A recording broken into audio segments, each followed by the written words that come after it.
Lekker Dev, good to be here, bro. Lovely to be here. Yeah. Finally. Yeah, finally. So, what's coming up for me now is just to acknowledge that this is, we're trying this very experimental little podcast, and we were thinking about the nature of reality today. Mm-hmm. But we will see, as is the nature of reality, it flows wherever it flows, eh? So, Exactly. yeah, but it's good to be here with you, brother. It's lovely to be here. It's lovely to be on a mic and to feel like we're doing something different and cool. Exciting. Yeah. We went for a lovely hike this morning before our podcast, and we spoke about a lot, and a lot came up, and my ego was trying to think of the topic and ways I could try and, articulate myself, but I'm going to try and let that all go and just acknowledge that kind of what we were speaking about is that reality is, one, it's amazing, but two, it's the unknown. It really can invoke feelings of unknowingness. Yeah. I don't know how that sits on your side, but that's certainly a theme that's been prevalent in my life the past few months. Yeah. And I'd also like to say we're young. We're quite young, so we only have like 30 on average years of experience in this reality, at least in this lifetime. Yeah, so we still busy putting together these ideas, and there's a lot of unknown, and this is a very much exploratory space that we're getting into.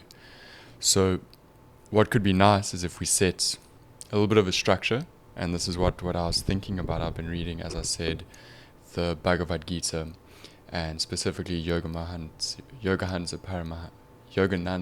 Paramahansa's interpretation. And he speaks about these three planes of reality that are known and accepted within yoga science, which is the physical, the astral, and then the thought plane. I've forgotten actually the proper term for it at the moment, but we can almost see it as we can also see it as the physical, the emotional, spiritual, and then the God plane, the whole oneness. And as we go through the discussion, we can kind of like just touch base, like at what plane are we actually speaking of, because we can go into so much. We can go into nutrition, and then in nutrition it's like, okay, are we speaking about this from a physical plane? Are we speaking about this from a spiritual plane? And take cognizance, or we could be speaking about one thing and then we can flip it to the other plane and be like, okay, now how can we frame this from the opposite frame of what we were currently speaking of? And that's a nice way to get this holistic viewpoint on these various aspects of life that we can explore.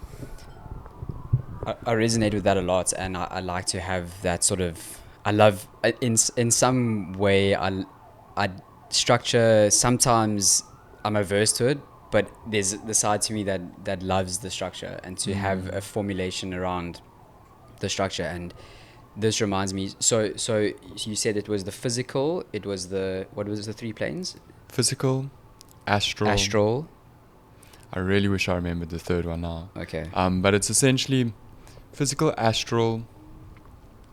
It's we can call it the thought plane, or the light plane. So it's really like the upper dimensions. And I think for our conversation, we're not going to go there. I think we can maybe just actually simplify it down to physical, spiritual. Yeah. And I think what's something that has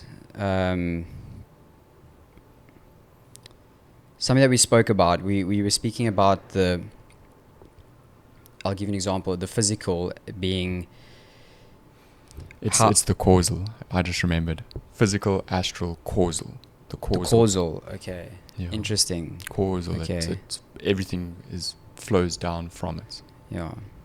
And like you say, your interpretation of that was kind of the thought energy, right? Well, the light energy. Yeah, because it's thoughts. So then Paramahansa Yogananda goes on to say we've got like protons within the physical, you've got lightrons within the astral, and then you've got thoughttrons within the causal. So that's why when thought plane, I was trying to put it because I could remember his sort of like those are the fundamental building blocks of each of these planes. And it's interesting that it's the thought of God up in the causal plane that then manifests, it becomes denser and denser and denser, then it manifests into light in the astral plane, and then that manifests into our atoms that we're familiar with in this physical plane. So you touched on nutrition. From your side, how do you view nutrition on the physical / astral level? Yeah. So I mean, this is a journey that we've spoken about often between you and I, because it's how we actually connected over meat and eating meat. And what I've found is that meat is what my physical body really craved, to build itself up, to heal itself, to feel alive, and that it had full potential. It was meat. And a very big part of my journey was getting challenged on that from a spiritual aspect, because when you go into these more traditional spiritual circles, and when you're within the spiritual community, I want to say at large, not speaking to any individual person, but there's this theme of vegetarianism, and I think it's slowly starting to change, but there was this big theme of vegetarianism, veganism being the spiritual way, so there was a lot of pull, physical body saying meat, ideas saying no, that's not spiritual. And the way that started to come together is, there is a very spiritual aspect to eating meat and giving thanks to the animal and connecting with the animal and acknowledging that there's a spirit, and that spirit is coming into you, and are you working together in this world. And then it also did open the door, because then you can get very dogmatic, the dogmatic carnivore way of being. And then it also sort of opened the door from the other perspective, if you go too far down there, then all of a sudden veggies are bad and plants are bad and stuff along those lines. Whereas from when you can view these two planes, it's like, okay, but now what about from the spiritual? There's a lot of beautiful energy, like the energy of a yellow organic pepper, that like has crisp freshness in it, is just a beautiful thing to think about while you're consuming it. So you're nourishing the body, but there's also this energy going on, which is also what you touched on a little bit earlier when we were chatting. Yeah, like just from my experience, I feel like I have witnessed that full circle, kind of how the just an example. I'm not here to say bad things about a specific diet or way of eating, because as we've mentioned, and I just want to say that I really think something like the carnivore diet is like a tool. It's a tool to help certain people heal certain gut dysbiosis, or I personally have found immense spiritual benefit from it. But like any tool, if you use a tool too much or for a purpose it's not designed for, it's going to end up destructing the very thing you are trying to fix. So having said that, I've seen how, even within my own life, how the carnivore diet almost attracted people that what they really need is a sense of community. And I think it's provided that in a large sense, same as like veganism. The isms, not that it's carnivorism, but it provides a sense of security and community, but how using it can almost become this like cult, like religious thing in your life that it's dogmatic. It prevents you from seeing the truth behind the physical, the actual, if I just eat meat and I walk around telling everyone that this is right, I'm going to heal myself and I'm going to heal the world. But then you leaving the door open for these other aspects of healing that kind of require the astral and the causal plane to influence the physical. Yeah, because I think one of the big things to acknowledge is, like what I said, it's all connected, it is all one. And one of the things that I used to really ask myself is like, how far up does my individuality go? Like the thread that is Devon. It's quite easy to identify Devon as his physical body. And then I feel like I've got a soul that is also individual to me as Devon. There's a Devon soul, but that Devon soul maybe doesn't take the name Devon, but it has the essence of me that is incarnated at the moment. And then the question is, how far up does that go? And because eventually everything becomes one, there's a level that you and I are one. And that's that sense of community where it's like, I can feel that everyone is supposed to be connected and supposed to be acknowledging that as well. And that's where we get these communities and these cliques. It's like, oh, finally I'm getting this sense of feeling like, yes, but now it's getting given various different titles. It's easy to identify it in the nutrition space with the various isms. But then it also, I see it at work as an accountant. You with your accountants, and then you've got this connection, and it's like and it's easy because you connect with one another easily because you've lived so much in life parallel to one another. But then you're connecting as accountants instead of as souls incarnating within.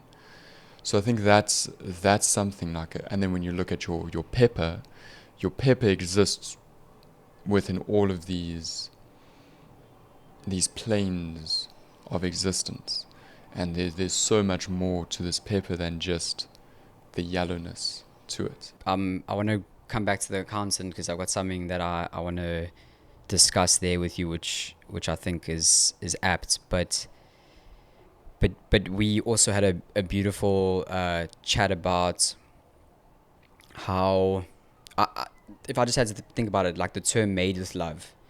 It's like when something, it doesn't have to be food, but when something is made with love, there's an energetic exchange. Your reality is altered by consuming something that is literally made with love.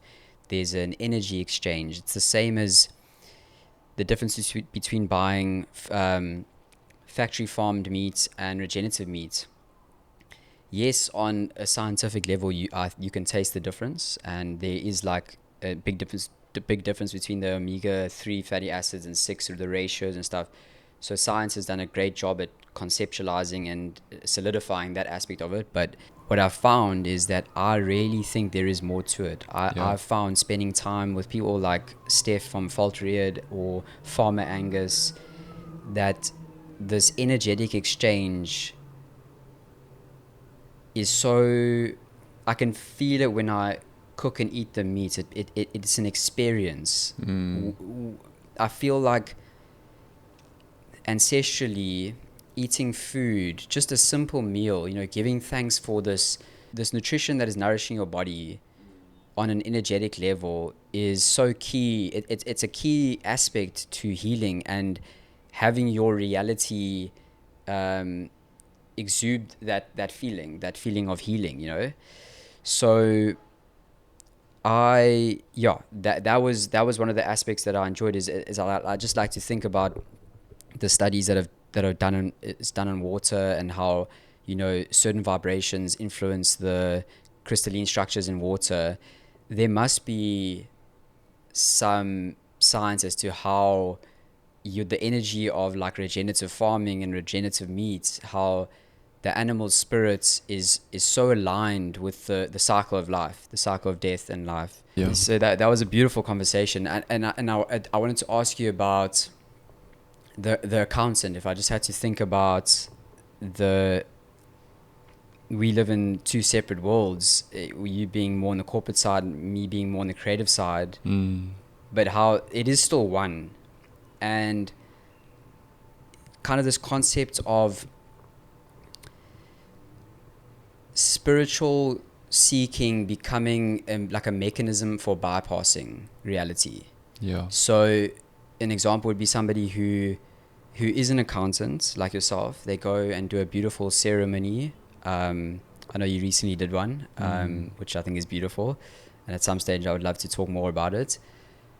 But you do a beautiful plant medicine ceremony, and now you kind of have this, again, dogmatic perception on the corporate world. Yeah. Bad. Let's label it bad, Yeah. And now you want to become like the plant medicine practitioners, the shamans. Yeah. And that's their job. But in that essence, there is a bit of bypassing, because I think the goal, like you've shown me, and it's one of the most beautiful aspects of our friendship, is that you can still be an accountant and you can do a ceremony, and your goal can be to integrate the lessons into the corporate structure without it taking over your life, without you becoming the practitioner, if that makes sense. I don't know if you've got thoughts on this, but that's a big part of reality that I'm witnessing and seeing today. Yeah. It's not about escaping your role in life. It's about integrating and becoming more of who you are within the role that you are playing. Well, it's like, I don't know if you've heard the phrase, chop wood, carry water. It's that, it's like, and Ramdas speaks about it so well, so often, where it's like, what is the purpose of everything that we're doing? You can go and you can get so high from meditation, or get so, in his words, high is what he speaks about, when you just enter these upper states of consciousness. You could do it within a plant medicine ceremony or a festival. There's so many different ways that we get to the states of like exuberance and joy and connected with life.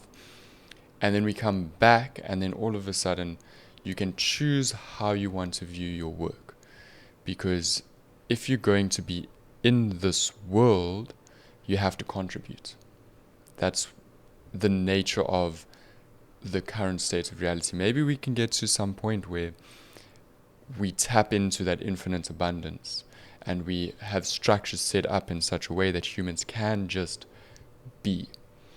But for now, we have to do work. It's part of being on this earth at this time, as we've got a massive societal structure that needs upholding. So if all of the accountants went on a ceremony and then came back and were like, peace, I'm going to go become a creative, then our financial system would collapse. And that would be an aspect of spiritual bypassing, is saying, I have connected and I just want to go and express myself and create and explore reality, but what about your role within society? What about your role within the slightly bigger picture that we have? Because we need financial systems. For a long time, we're going to need financial systems. For that system to change to a point whereby, it's automated and you don't need people that are doing all of this work, is going to take a long time. Especially at the higher levels where I work. It's important to be able to connect with your soul and with the spiritual aspect, and to find the beauty in life and the meaning in life, and then realize, chop wood, carry water. I'm here to do a task, and that can become part of your practice. Can you do it to your absolute best? Can you find for yourself? Can you find like the meaning within the work, the meaning within the mundane? And maybe it's not the output.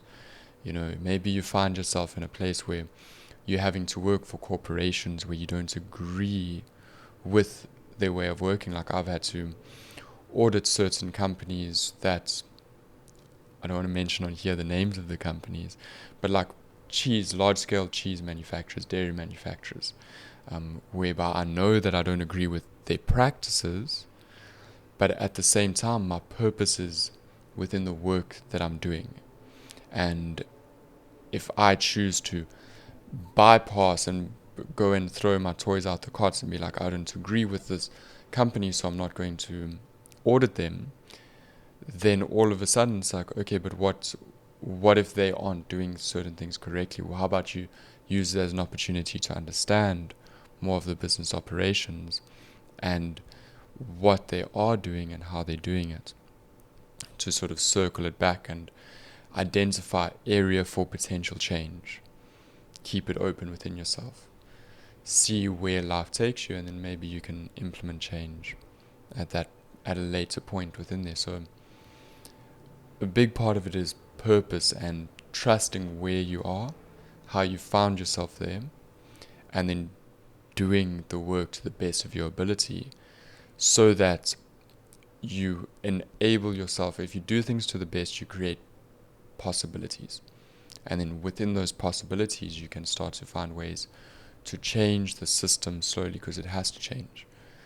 There's a lot of people that I feel aren't connected with their purpose where I work. They do their work, but there's no purpose, there's no fire, there's no this, I'm here for a reason. And that's something that I'd like to change. And then the beauty is that I can bring in perspective and find ways to try and navigate within the system. It must be very challenging sometimes. Maybe I'm projecting, but a part of me it's something that we spoke about a lot recently, is change. I feel like that's the theme of not only our lives, but many people's lives. Yeah. We are living in a time of immense change. And,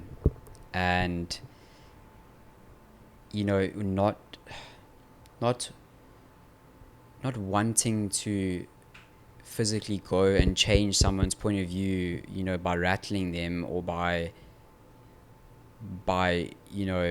just showing them a piece of information, or, we were having a chat about if you disagree with somebody at the dinner table, like, do you sit back? Do you create an argument? Do you ask a question? Yeah. So how do you view the concept of change within the corporate structure? Do you ask questions? Do you let your reality, your actual being in the place, influence people, or how do you view that aspect of change within? I think it's interesting because there's these different levels, which is why it's nice to have these structures, because physically there's, people can just notice, okay, Devon's got energy. He's got, not all the time, sometimes, it gets to you, the hours and all of that, but it's like, Devon's got energy, Devon's got positivity, Devon looks healthy.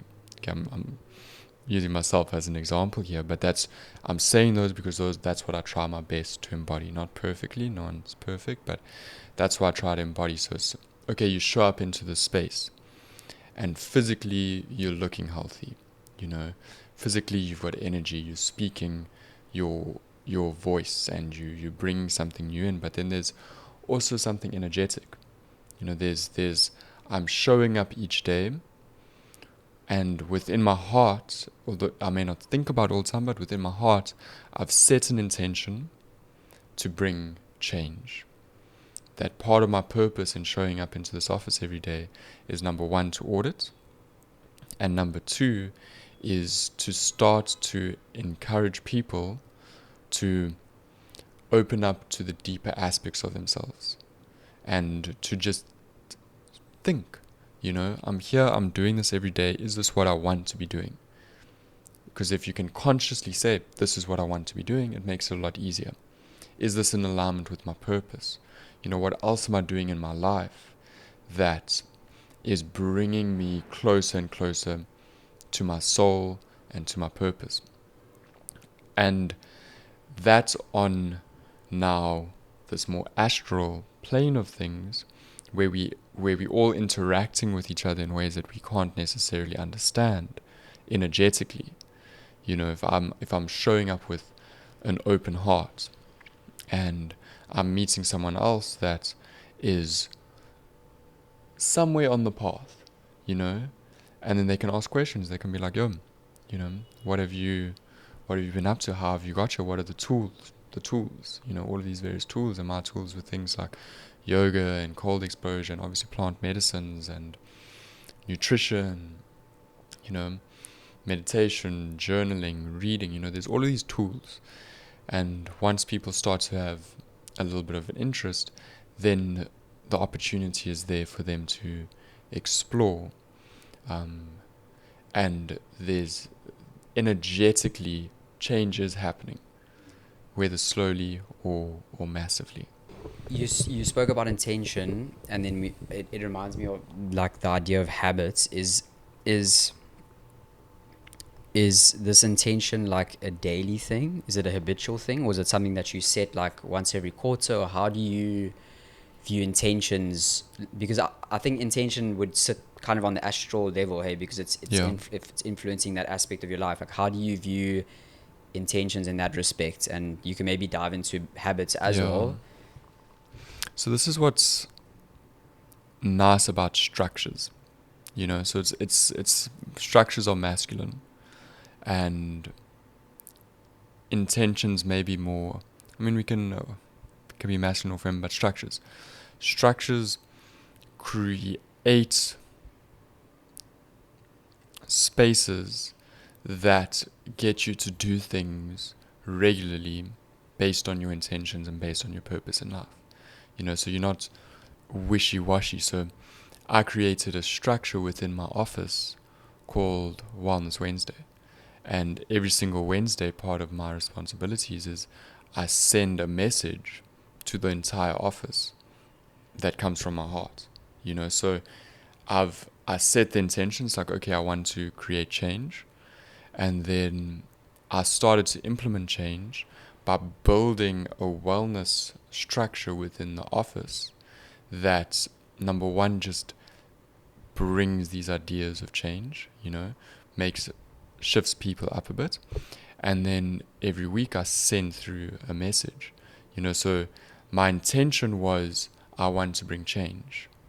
And then I created a structure whereby I've got responsibilities that I need to show up for every week, you know, to continue to execute that change. And, you know, it started slow. I didn't know if people were reading it or not. I don't know what people thought about it. And now it's become a thing that people love. And they speak to me about it. And they're like, I really appreciate these messages. And I open my phone and it's like, Wednesday, there's a message from Dev. And it has an energetic impact on them. I had the intention, I created the structure within this physical world. The masculine created the structure so that the feminine can show up and create. You know, so structure is to me very important in this reality where we don't understand what it truly is, you know. And then structures can also change as you start to understand reality differently. In terms of like not your sort of corporate life, how do you approach the reality that you face like every day on maybe a relationship level or a personal level? What does that look like for you? Is it different or is it integrated? I'm not too sure if that makes sense, but it depends. It depends on the stage of my life, and it depends how busy other things are. But again, it's like now what I'm currently doing is creating new rules for myself to create habits specifically within this physical body. You know, start to ingrain new habits into this physical body, let go of older habits to create structure so that I can have more space within my relationship. You know, so now all of a sudden, it's like one of these habits that we're building together, myself and Kristen, my partner, is to have conscious dinners together, you know, where we're not watching, we're together. And it's so easy, you know, to arrive home and be tired and just want to put on the TV, watch TV, eat dinner, still together. But now it's like, okay, habits, light a candle, gratitude practice. And again, sorry, that's like the integration for me, but I have to just like mention that of the three planes essentially, because if it's a conscious dinner, it is a physical experience, but you connecting on the astral, you know, if you're really conscious, or if both of you open, I'm sure you're connecting on the causal level. But a lot of us now, we might be physically present, but astral speaking and causal level, definitely we're not connecting to our loved ones. Or so I love the idea of, again, eating is a habit. It's something you probably do every day, but you know, making a habit out of your eating experience being more conscious. Exactly, and then that allows for expansion into the spiritual side of things, you know, and it allows for exploration in this way. Because for the last 2 years, I've been constantly having this nagging of like, I'm not doing enough for my spiritual life, and I've been acknowledging it, and I've also been just saying, you know, life is really busy, and even if you're not actively doing it, just the intention was set long ago, you know, to live this path. And through just being in the physical world, you also get so much spiritual growth and spiritual knowledge, even if it's not intentional or conscious, if it's not sitting in meditation, you know, if it's not journaling and exploring ideas, which is that's the thing. I used to explore so many ideas in my personal time, and that was to me what spirituality really became, is exploring these ideas of astral and causal and thoughtal and how all of that integrates and stuff like that. And it became very much just being in the world, you know. How do you love people when you're tired? How do you love people when you're stressed? You know, how do you really show up as yourself? So now it's starting to shift again for me. I'm just like, okay, I want to explore, I want to expand. But I'd also love to hear from you with your meat, movement, mind, and the integration of those into this now physical, astral, causal, you know, how you view that and where each of those sort of sits within. Yeah, thanks. So a while back, I attended a beautiful psilocybin mushroom ceremony because I was seeking some spiritual fulfillment in my life. I was seeking some answers, and I felt a little bit lost. And I did it in Amsterdam. I did it in the middle of Netherlands. It was beautiful. It was magical, and I did the ceremony, and I was very timid, very nervous, and I looked around me, and I just looked at some of these people that were there, and I don't know, maybe it was a little bit judgmental. It's one of my shadows, but I I was just thinking to myself, like, you know, some people don't need more plant medicine. It's very obvious to me, you know, what they need is like physical, proper nutrition, you know. Some people really looked frail, like frail. I was almost scared of them taking this high dose psilocybin because it just looked like they were about to flop over. They just had no strength, no vitality. The physical level just was not conducive. But again, that comes down to, you know, we to a certain extent, I think we are fed this a little bit of, it is changing, but misinformation around psychedelics and spirituality and how that integrates with meat, and, you know, is it right, is it wrong? A lot of confusion some people have, and obviously the general consensus is, you know, if you are spiritual, if you are conducting plant medicine ceremonies, you need to stay away from meat. And but that really got me thinking, that experience, and then just this concept came through that around how the way I look at it is, if you think about the mind, the body, the soul, like how for me you eating meat, and when I use the term meat, it's not like only meat, it's not carnivore. I just think that ancestrally, physically, our bodies are predominantly carnivorous. They crave meat of some sort. Like that's why we have, you know, mushroom biltong, because we're trying to make biltong out of mushrooms, you know, because we crave that sensation. Our bodies crave it. And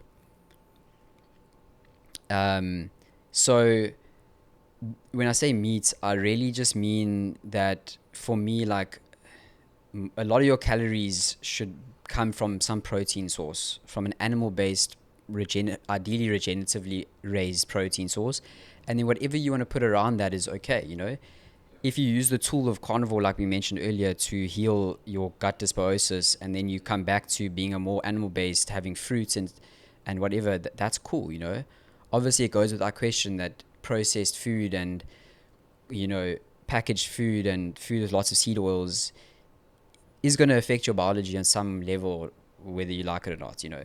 So again, I just want to preface, I say, when I say meat, I mean thinking about it in the sense that it's just a really important building block, like on the atomical level, on the cellular level, for you to heal and thrive. So for me, meat is for the mind. So you're eating quality regeneratively raised meat for your mind, so that your mind can be unlocked. One of my favorite quotes is by Nietzsche, and he said that there is more wisdom in your body than your deepest philosophy.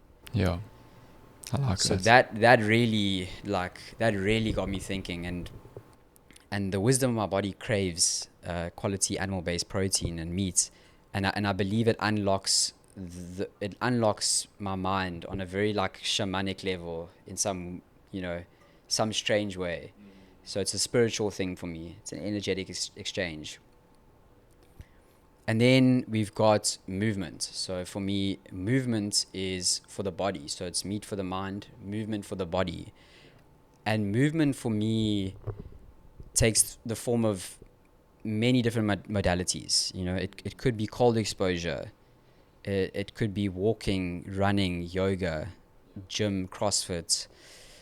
Anything that honors your physical animal flesh is like what I consider movement. And it's all connected, because what you eat affects how you move. How you move affects how you eat again. And yeah, so then going back to maybe the causal / astral, then you've got mindfulness for your soul. So meet, move, mind. Meet, movement, mindfulness. And mindfulness, for me, I like to think of it as the meta thread. It's the thread that holds everything together.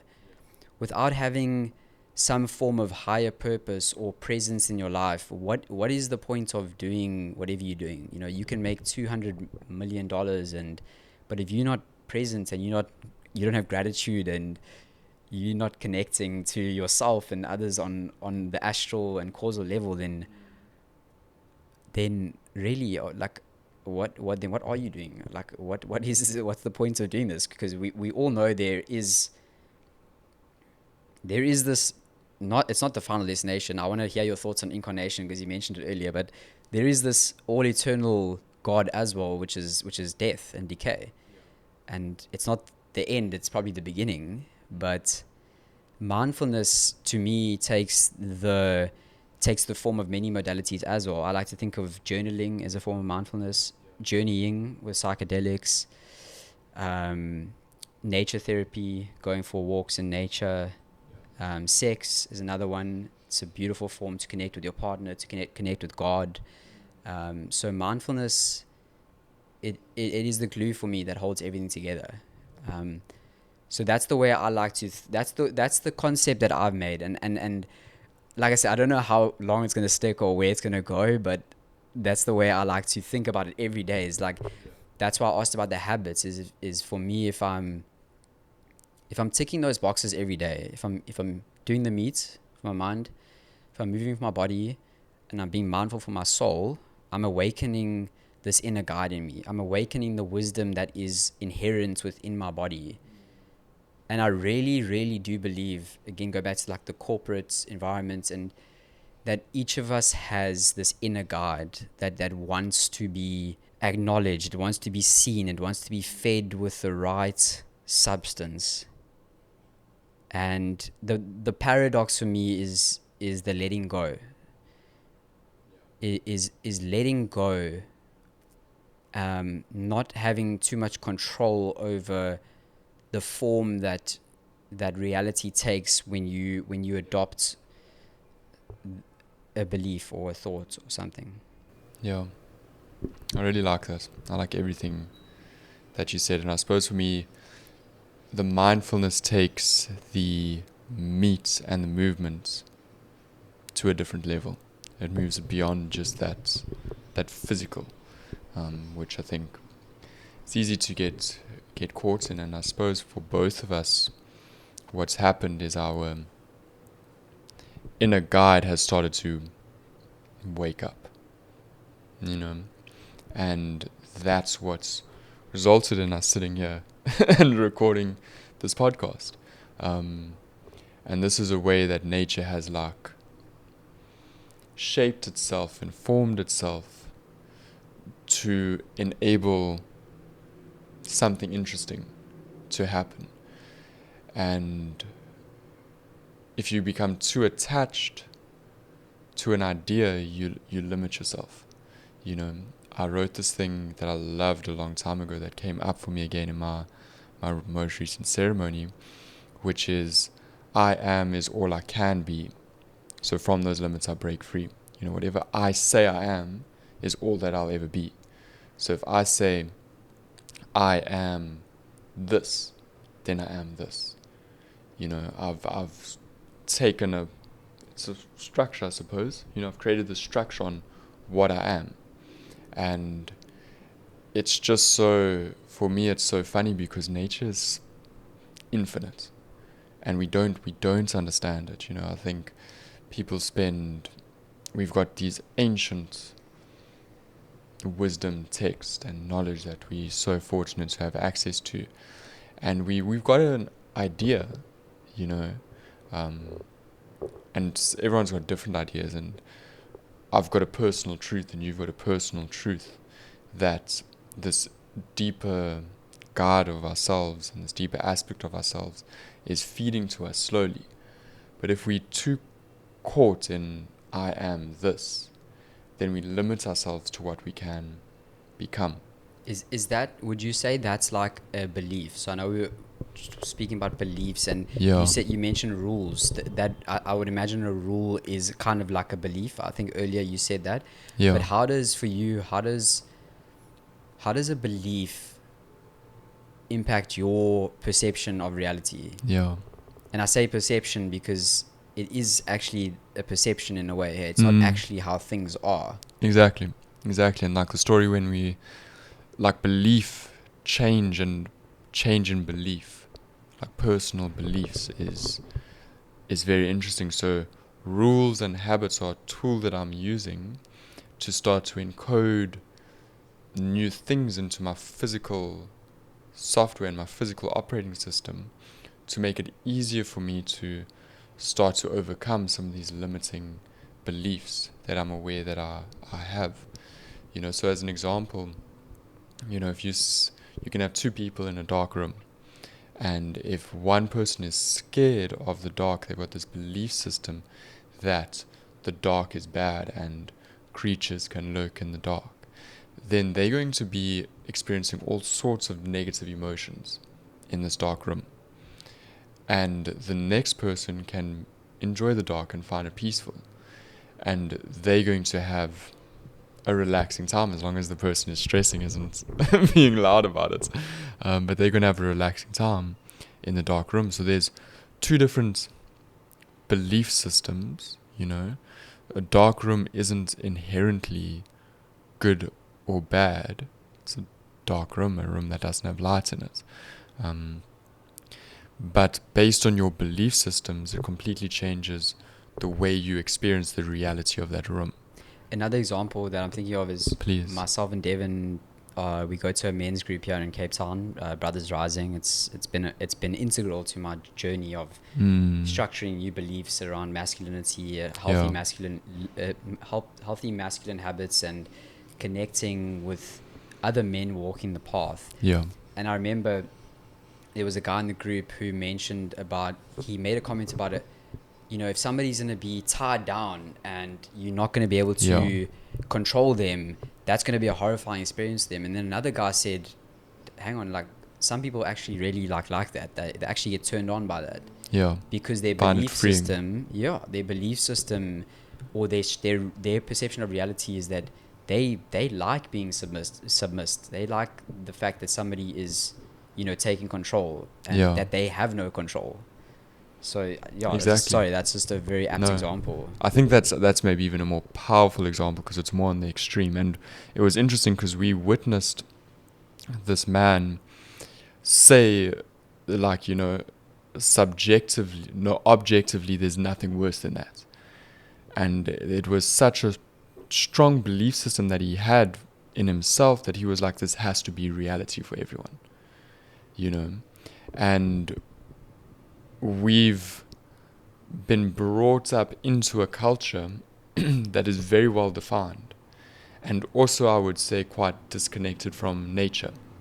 So a lot of the belief systems that have been ingrained into us are cultural belief systems, specifically West culture. We're lucky here in South Africa, we've got a nice mix of things, but still we're very westernized, and our belief systems have come through this mainly a Christian West viewpoint of reality, and that's going to shape a lot. It's going to shape how we perceive people, how we perceive things, whereas if you had grown up in a tribe living in a forest, you probably would have placed a lot more intelligence on nature, a lot more meaning on nature, a lot more depth to that aspect of reality, much less depth on money and power, and I think that's, we can see just how that's very prevalent in myself. I don't want to speak for anyone else, but in myself, I'm becoming aware that there's these beliefs that I hold that aren't true, and it takes.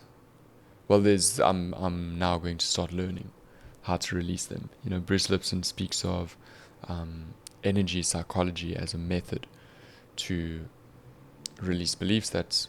So hypnosis is one way of doing it, and then energy psychology. So maybe a bit of a tangent, but it's interesting on belief systems. So Bruce Lipton was explaining the just maybe explain who is he. Can you mention him? So Bruce Lipton is a scientist who studied genetics and was one of the pioneers into epigenetics. So epigenetics is the scientific understanding of how the environment impacts our genes. And then he speaks about the fact that your belief system is part of your internal environment that's going to impact your genes, and whichever genes get turned on and off determines how you show up, physically and probably much beyond physically. If we say that the DNA is a receptor and an antenna, if certain genes are turned on, you're going to receive certain things. So he was explaining how you go through these various different stages where you've got your alpha brainwaves, your beta brainwaves, your theta brainwaves. And the brainwaves from year 1 to 7 is essentially brainwaves of hypnosis. It's before you become conscious. And that's when all of your belief systems get encoded into you. And then they're there, and then you become conscious, and then you've got all of these belief systems, And so to switch them, you can go into theta brainwaves. I think it's theta, which is going to be hypnosis.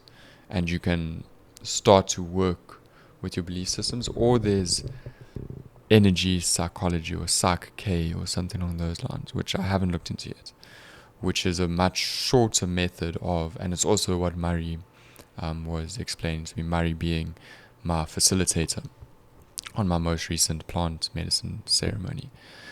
So it's a much shorter way to start to change belief systems that I'm going to look into. Because if you've got a belief system that isn't true, you're limiting your reality. So something that I've changed my mind on recently, quite drastically, and is this idea. It was spurred from reading. I've had a really challenging couple of months. So lots happened on the personal front, and I've turned towards it. I've plunged into the battle. Anybody who knows Anthony DeMello, that's his saying, plunge into the battle. And he wrote one of my favorite books. It's called Awareness. I love it so much. But I read, during this very turbulent time in my life, I read Joe Dispenza's book, Becoming Supernatural. And I was recommended it years ago. And my belief system back then was, no, Carnivore is going to fix everything, If I fix my physical body, I'm good. And a slight tangent, I just released a YouTube video last week about, I don't know if you've watched Brian Johnson's latest documentary on Netflix, Don't Die.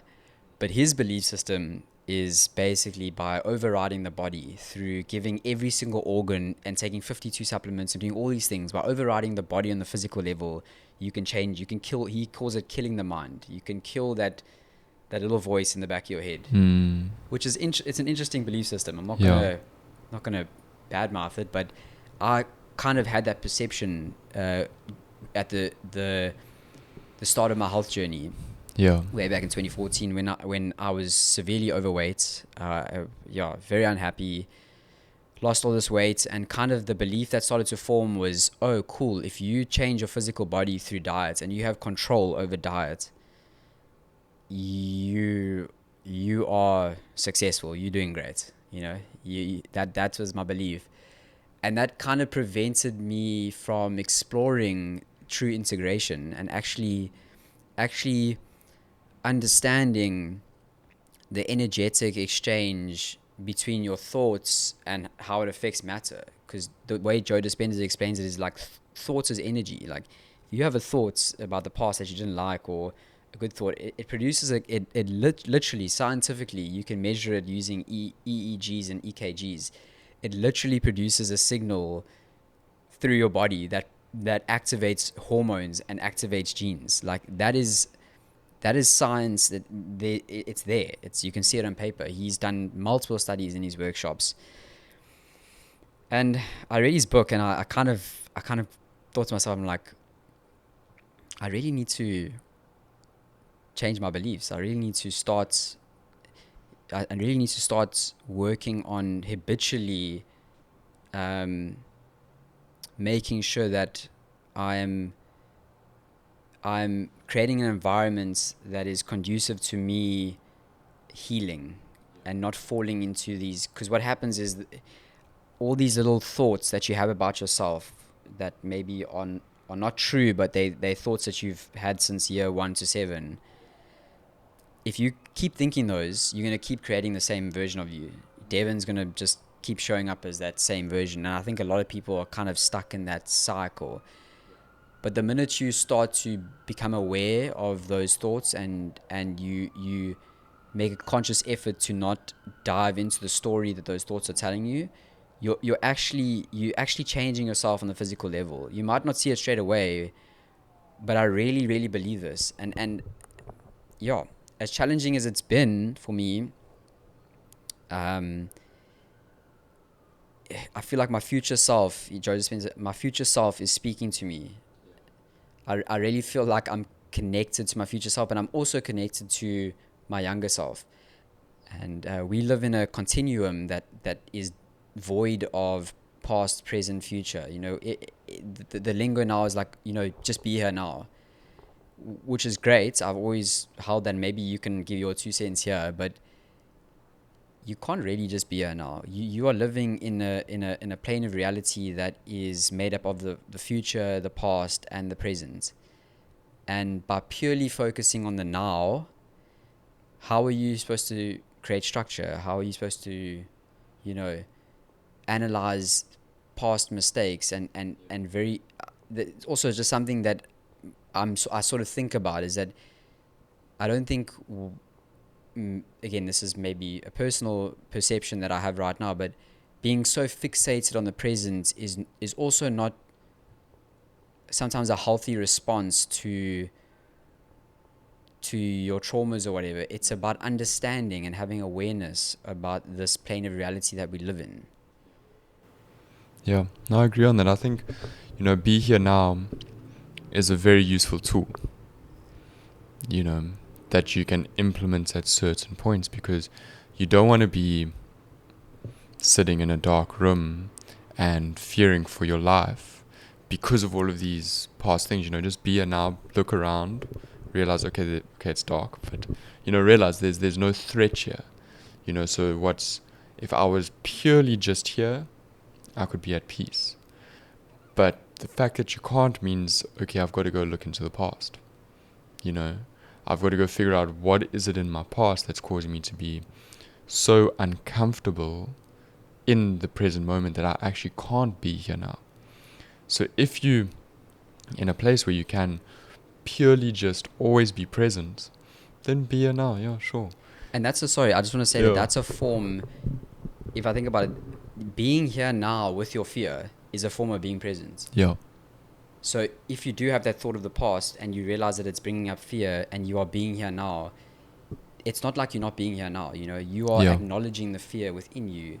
And again, the paradox is like with meditation is that acknowledgement of the fear, that feeling it as an energy move through your body, somehow releases it.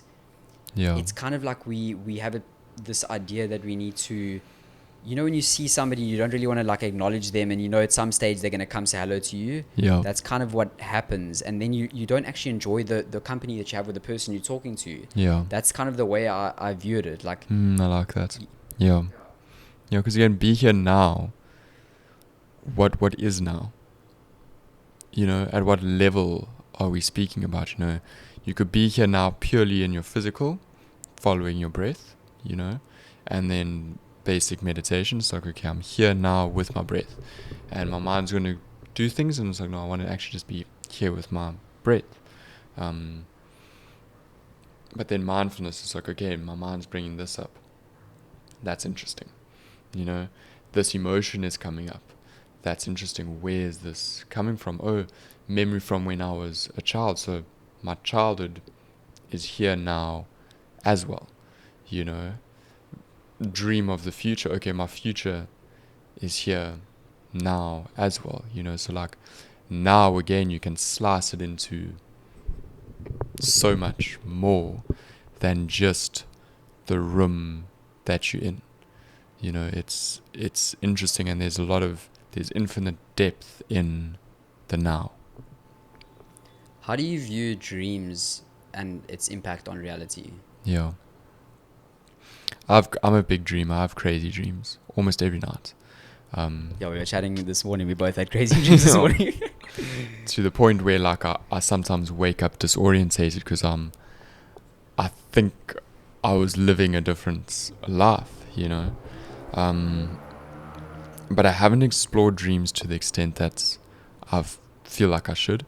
It's one of the things saying, okay, at some point I must start to record my dreams and journal my dreams and log my dreams. But it's definitely an aspect of this reality. It definitely is, I think, us going into the astral plane in a certain way, and us swimming within our consciousness, without the limits of this physical reality. And the mind will be putting things together and figuring things out, reorientating itself in certain concepts that came up during the day. And it's also possibly a time where our soul speaks to us and shows us certain things that it wants us to pay attention to as well. So I don't have many strong thoughts on the dream state, but I find it fascinating. It was actually you that mentioned to me a few weeks ago. We went for a hike, actually just before the new year, about the spider. Do you remember I told you about the spider? And for me, I used to have this recurring dream as a kid of me being kidnapped and taken into this like dark underground. For some reason, it was a taxi rank. It was like this dark underground taxi rank, and I would have this recurring dream, and I was terrified as a kid. I was also terrified of the dark, which is very interesting for me. And I was terrified of spiders.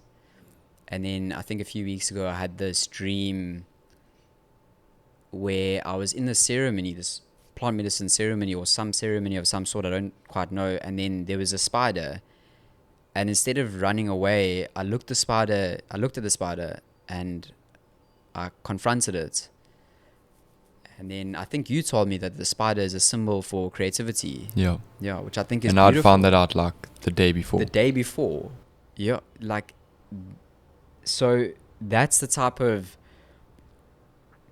astral level, like synchronistic energy exchange that happens when you are aware and paying a conscious attention to your life in that sense. Because I think, I don't know who said it, but synchronicities are God's way of speaking to us.